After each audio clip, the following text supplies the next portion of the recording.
Evelyn Glennie looks like a rock drummer, pounding away under the spotlight. This is, however, a symphony concert hall, and Evelyn Glennie is a star of contemporary music. She is the world's first full-time percussion soloist. Evelyn reaches far and fast, from snare drums to cymbals, from congas to the bass drum, as she plays as a soloist with the New York Philharmonic. Conductor Leonard Slotkin says, "People have always liked drums. Evelyn now shows us that percussion is more than drums. It's a whole world of colors, energy, and subtlety that perhaps most people didn't know about before. There seems to be something new in every performance she gives." Evelyn has performed with the world's finest orchestras and greatest conductors in the most famous concert halls. Her first CD won her a Grammy in 1988. Since that time, she has received more than 70 international awards. And, oh yes, by the way, Evelyn is profoundly deaf.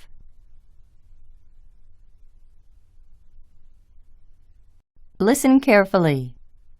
Evelyn hears some sounds that are clear and distinct. For example, she hears a phone ringing as a kind of crackling sound, but she knows that the crackling sound is a phone ringing. She can hear someone speaking, but cannot distinguish words, so she reads lips to get the meaning. With such limited hearing ability, how is Evelyn able to perform such fascinating music? The sense of hearing and the sense of touch are more similar than we realize, explains Evelyn. Sound is vibrating air that the ear picks up and changes into electrical signals. These signals are then interpreted by the brain. Hearing is not the only sense that can pick up sound. Touch can do this too. In other words, we can also feel sound. If you're standing by the road and a large bus goes by, do you hear the sound or feel the vibration? The answer is both. Hearing a sound and feeling a vibration are basically the same thing, she says. If we can all feel low vibrations, why can't we feel higher vibrations? It is my belief that we can. When a particular sound is made, you can truly feel that in certain parts of your body.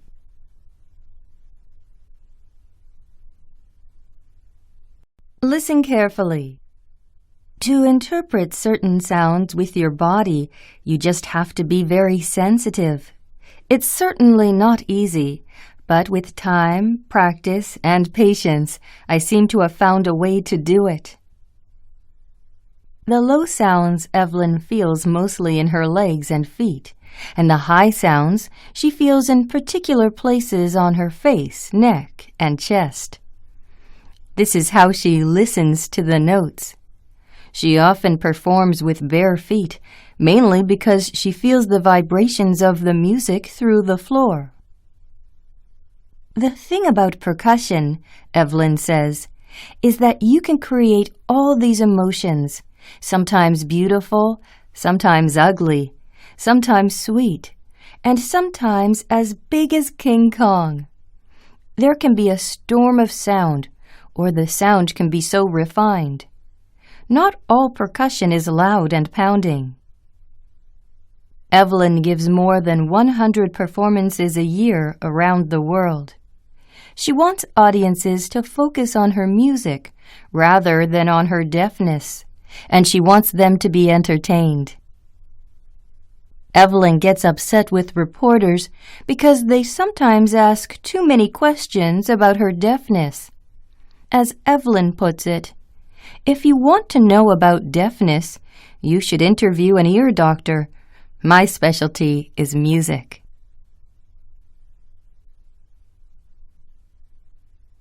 Listen carefully. Evelyn was born on a farm in Scotland.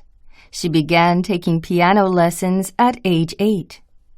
Later that same year, she began to notice that her hearing was gradually failing. As I was losing my hearing, I tried hard not to be sad, but I was becoming a very angry person, says Evelyn. Then one of my teachers said, "Evelyn, put your hand on the copper ball of one of the timpani drums." I could feel the vibration. Then he tuned the 2 timpani drums to different pitches. I noticed the difference between the vibrations. Evelyn gives a lot of credit to her secondary school teachers for encouraging her to take drum lessons at the age of 12. After just a few lessons, she seemed to have found the right thing for her. She soon began working with various percussion instruments, but it wasn't long before she had lost most of her hearing. However, she simply refused to worry about it and continued to follow her dreams. What does Evelyn think about her success? She often points out, "I'm not a deaf musician. I'm a musician who happens to be deaf."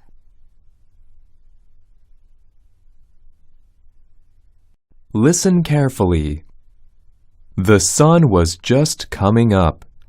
I was in my sleeping bag, still half asleep. Suddenly, I heard an animal approaching. I slowly raised my head and looked over my feet. A female lion was coming toward me. I wanted to wake my wife Delia, but I was afraid to move because we were now on the open fields of the Kalahari.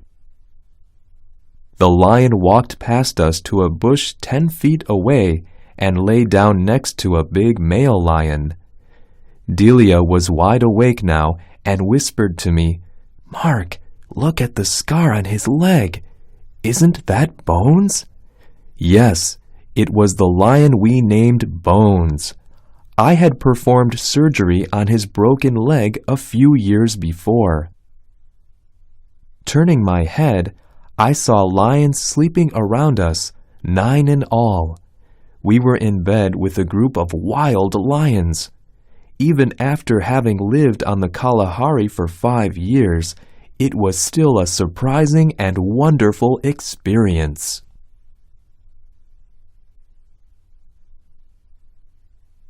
Listen carefully. Delia and I were zoology students who had come to Africa to start a wildlife research project. After months of searching for the right place, we found the Central Kalahari Game Reserve in Botswana. We decided it was an ideal place, so in 1974 we set up our base camp in the reserve. Much of the Central Kalahari was still unexplored because of the heat and lack of water. There were no villages near our base camp. We had to bring our water across the plains from a small town over 150 kilometers away. In an area larger than Ireland, our tiny research team of 2 and a few groups of native Africans were the only humans. The Kalahari was a difficult place for us to live, and it was difficult for the wild animals too. They sometimes lived together peacefully, but often fought fiercely to survive. After having observed their way of living, we came to understand what the laws of nature really are. On the Kalahari, we were just uninvited guests. It was important for us to leave the plains and the wild animals and plants as they were. Listen carefully. It was during our second year on the Kalahari that I first met Bones. One afternoon, driving across the open plain, I happened to see him. He was standing over the body of an African deer that seemed to have been killed months before. He was trying to eat the old, hard skin of the dead animal. He probably had not eaten for a long time. I could clearly see his ribs under his loose hanging skin. As my truck slowly approached, he started to walk away. Every few steps he fell to the ground and then struggled to get on his feet again. Finally, he fell hard to the ground and didn't get up. He didn't move at all. It was clear that he was dying. Now I was faced with a dilemma. I debated whether I should try to save his life or not. I said to myself that I was on the Kalahari to study the animals, not to interfere with them in any way. But I also felt I might later regret not having tried to help him. After thinking it over for a while, I finally decided to save him if I could.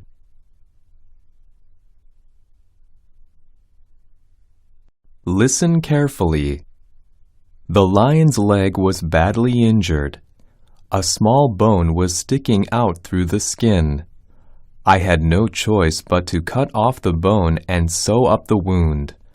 With the truck, I pulled him under a tree. For 9 days, I brought food and water to Bones. He was recovering and becoming used to my presence. He seemed to appreciate my trying to help him. On the 9th night, we were awakened by his roars as he moved off into the Kalahari. 10 days later, Bones returned together with his group. They sat under the trees near our base camp and watched us curiously. After that, they came often, and gradually they became used to us. By and by, our base camp became their playground. We grew very close to them, especially to Bones. On occasion, we saw him fighting fiercely for his group, but he was as gentle as a house cat when he lay outside our tent. During our 7-year stay on the Kalahari, no one became closer to us than our dear friend Bones. Listen carefully. In our 6th year on the Kalahari, the rainy season didn't come. Many animals wandered toward the edge of the game reserve to look for water. We worried about them. There was a danger of them being killed by hunters outside the reserve. We hadn't seen any lions around our base camp for quite some time. Bones's visiting us unexpectedly one day surprised us. It was great to see him. "Good morning, Mr. Bones," I said. I noticed he still had his ear tag 001. After playing around the camp and visiting the kitchen for a drink of water, he walked off into the plains. 2 months passed and there was still no rain. We hadn't seen Bones during this time. We wondered if Bones was all right. Finally, we decided to search for him. As we approached the edge of the reserve, a friend's voice came over our radio. He was calling from a town outside the reserve. "Mark? Delia? This is Doug. Are you there?" "Yes, Doug. This is Mark. How are you?" "Fine, but I have some bad news for you. Some hunters shot a lion today. He's got one of your tags." "What's the number, Doug?" "It's 001.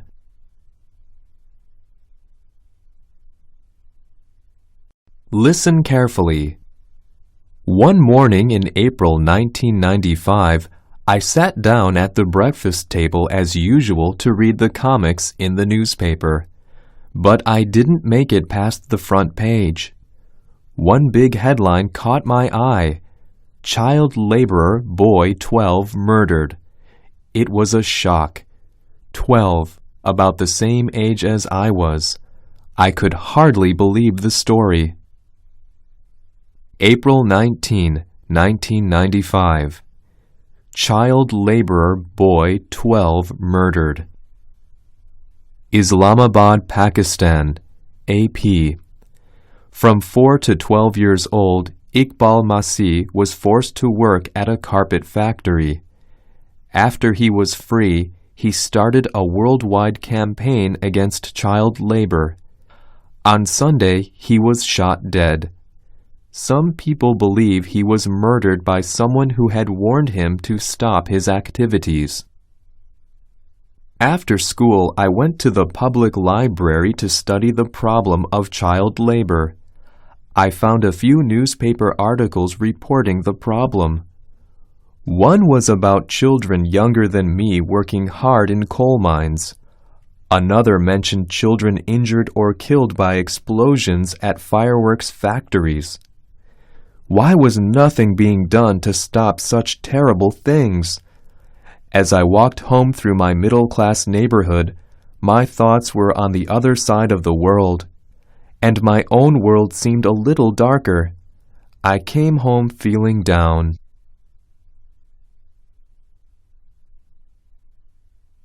Listen carefully. A few days later, in order to inform people about child laborers, I formed a group with some of my classmates. We named our group Free the Children. In a few months, our group had built a solid foundation. We had a name, a clear goal, and an office, a small room in my house. We drew up a letter which told about Free the Children. With our principal's help, we sent a copy to the schools in our area. In late May, we received a request to speak to a World Studies class at one high school. We found the classroom filled with students from many different ethnic backgrounds. It looked like a mini United Nations. The members of our group took turns speaking. There are more than 250 million children working in the world, I told the students. That's about the population of the United States. By the end of the presentation, we found the students just as shocked as we had been when we first heard about child labor.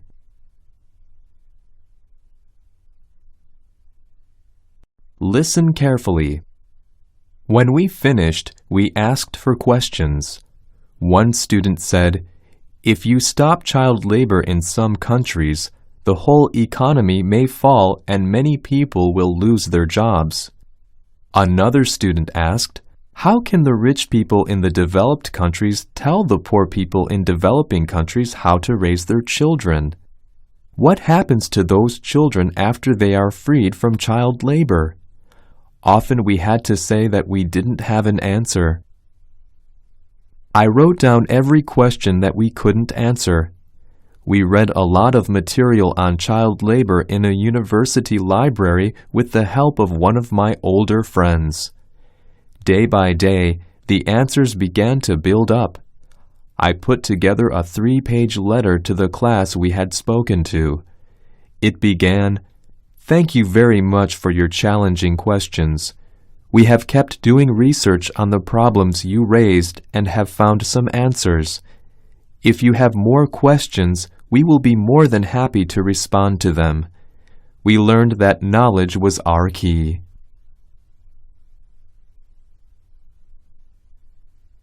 Listen carefully. In December that year, I left on a 7-week trip to visit Bangladesh, Thailand, India, Nepal, and Pakistan. During the trip, I talked with a lot of working children.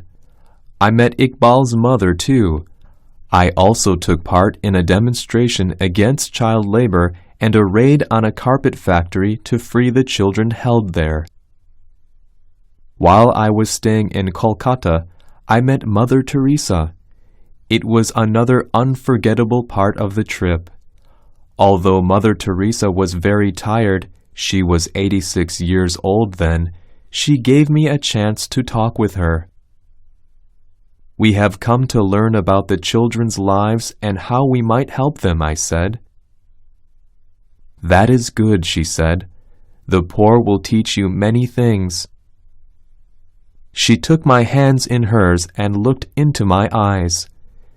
We talked for a moment about my trip to Asia. As she left the room, she said to me, "May God help and protect you in your work. We will remember the world's laboring children in our prayers." I felt myself encouraged.